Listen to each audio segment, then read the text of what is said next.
Hello అందరికీ. ఈరోజు మన రెసిపీ వచ్చేసి బీన్స్ కర్రీ.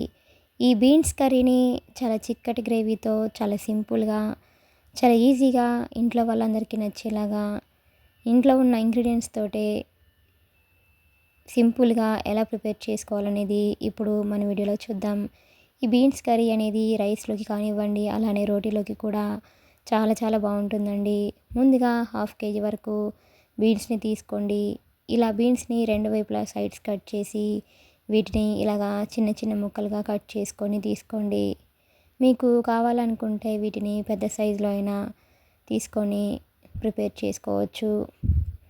ఇలా అన్ని బీన్స్ని కూడా ఈ విధంగా చిన్న ముక్కలుగా కట్ చేసుకొని ఉంచుకోండి. ఇప్పుడు వీటిని ఒక బౌల్లోకి తీసుకొని దీనిలోకి వాటర్ని వేసుకొని వీటిని 2-3 సార్లు శుభ్రంగా వాష్ చేసుకొని తీసుకోండి.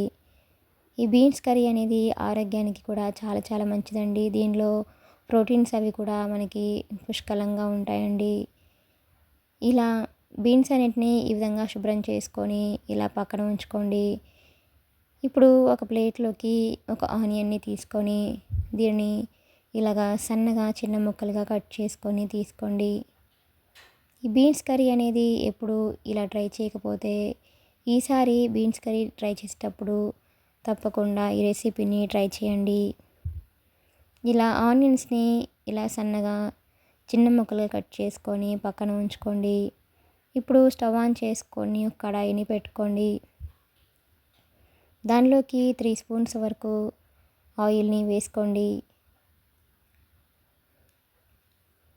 ఆయిల్ బాగా హీట్ అయిన తర్వాత దీనిలోకి 1 స్పూన్ వరకు జీలకర్రని వేసుకోండి.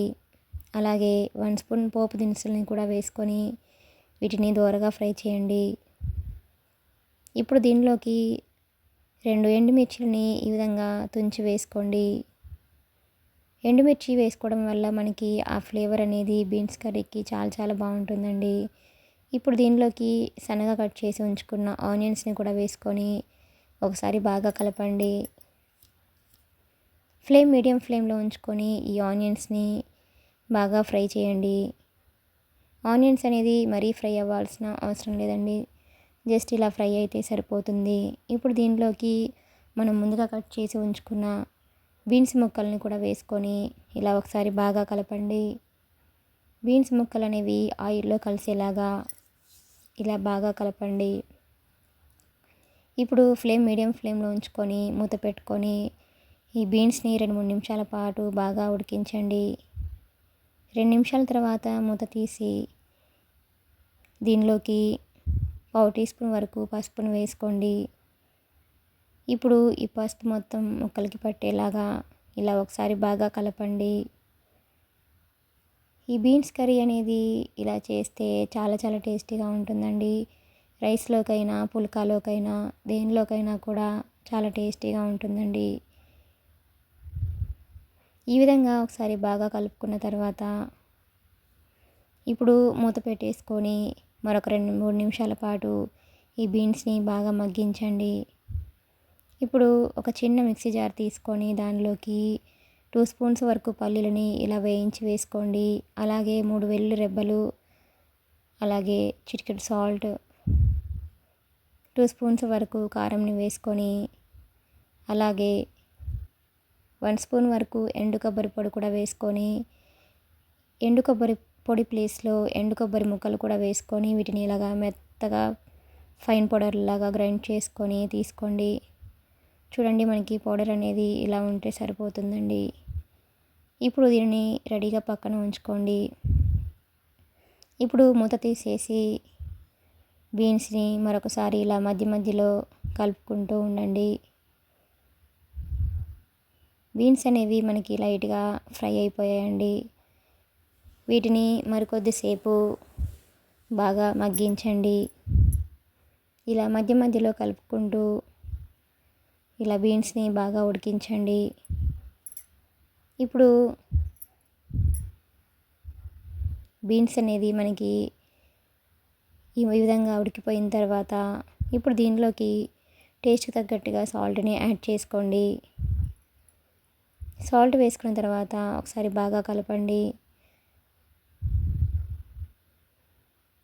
చూడండి బీన్స్ అనేవి మనకి ఈ విధంగా బాగా మగ్గిపోయి ఉంటాయి. ఈ వీడియో కనుక మీకు నచ్చినట్లయితే ఒక లైక్ కొట్టండి. ఈ బీన్స్ కర్రీ అనేది ఇలా చేస్తే చాలా చాలా టేస్టీగా ఉంటుందండి. అలానే ఆరోగ్యానికి కూడా ఈ బీన్స్ కర్రీ అనేది చాలా చాలా మంచిదండి. ఇప్పుడు బీన్స్ అనేది ఒకసారి ఉడికినాయో లేదో చెక్ చేసుకోండి. చూడండి బీన్స్ అనేది ఒకటి పట్టుకొని చూస్తే ఇలాగ సాఫ్ట్గా ఆడిపోయినప్పుడు మనకి బీన్స్ అనేవి బాగా మగ్గిపోయినట్లు తెలుస్తుంది. ఇప్పుడు దీనిలోకి మనం ముందుగా గ్రైండ్ చేసి ఉంచుకున్న పల్లి అలాగే కొబ్బరి పొడిని దీనిలో యాడ్ చేసుకోండి. ఇప్పుడు వీటన్నింటినీ ఒకసారి బాగా కలపండి. ఈ పల్లి అలానే కొబ్బరి పొడి వేసుకొని ఈ బీన్స్ కర్రీ చేసుకోవడం వల్ల ఈ పల్లి ఫ్లేవర్ అనేది బీన్స్కి పట్టి బీన్స్ కర్రీ అనేది చాలా చాలా టేస్టీగా ఉంటుందండి. ఇప్పుడు మూత పెట్టేసి ఒక 2-3 నిమిషాల పాటు వీటిని బాగా మగ్గించండి. మీకు ఒకవేళ కారం అనేది ఈ టైంలో సరిపోకపోతే పల్లి పౌడర్ వేసుకున్న తర్వాత మరికొద్దిగా కారంని యాడ్ చేసుకొని 2-3 నిమిషాల పాటు మగ్గించేసుకోండి. ఇప్పుడు దీనిలోకి 1 గ్లాస్ వరకు వాటర్ని వేసుకోండి. స్టవ్ మీడియం ఫ్లేమ్లో ఉంచుకొని ఈ గ్రేవీ అంతా చిక్కబడేంత వరకు వీటిని బాగా ఉడికించండి.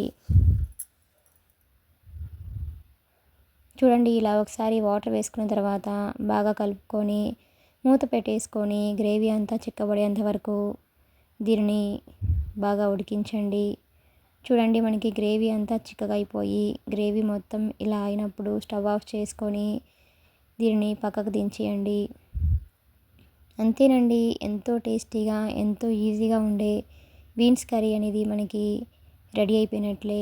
ఈ విధంగా రెడీ అయిన ఈ బీన్స్ కర్రీని ఒక సర్వింగ్ బౌల్లోకి తీసుకొని సర్వ్ చేసుకుంటే ఎంతో టేస్టీగా ఉండే బీన్స్ కర్రీ మనకి రెడీ అయిపోయింది. Please subscribe my channel, like, share and comment.